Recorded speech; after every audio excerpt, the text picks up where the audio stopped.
வெங்காயமும் பூண்டும் ஒரு அசுரனின் உடலில் இருந்து பிறந்தது என்று சொன்னால் நம்புவீர்களா?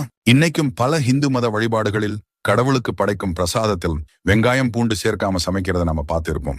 ஆனா அது ஏன் என்று யோசிச்சிருக்கீங்களா? யுகங்கள் கடந்தும் நம்பப்படும் ஒரு ஹிந்து மித்தாலஜி ஸ்டோரியை இந்த குறுங்காணொளி உங்களுக்கு காண்பிக்கும்.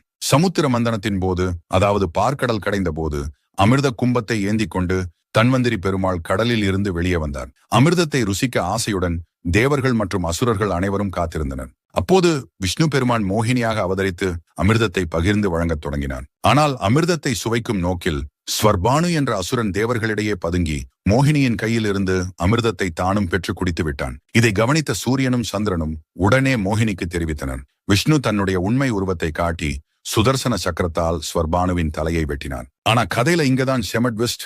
அமிர்தத்தை குடித்து விட்டதால் ஸ்வர்பானு முழுவதுமாக சாகவில்லை. துண்டிக்கப்பட்ட தலைக்கு பாம்பின் வால் பகுதி முளைத்து ராகு என்று அழைக்கப்பட்டது.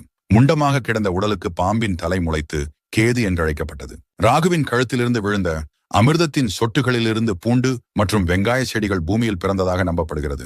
அமிர்தத்தின் ஒரு பகுதியிலிருந்து பிறந்ததால் வெங்காயம் மற்றும் பூண்டில் ஆரோக்கிய நன்மைகள் ஏராளமாக உள்ளன. ஆனால் அவை ஒரு அசுரரின் உடலில் இருந்து வந்ததால் அவற்றை உண்பது தமஸ் மற்றும் ரஜஸ் குணங்களை அதிகரிக்கும், அதாவது ஆசை, கோபம் போன்றவற்றை வளர்க்கும் என்று சொல்லப்படுகிறது.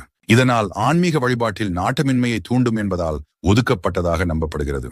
மேலும் சிலரோ பலியின் போது இரத்தத்தால் முளைத்த தாவரங்கள் இவை என்பதால் அதை கடவுளுக்கு பிரசாதம்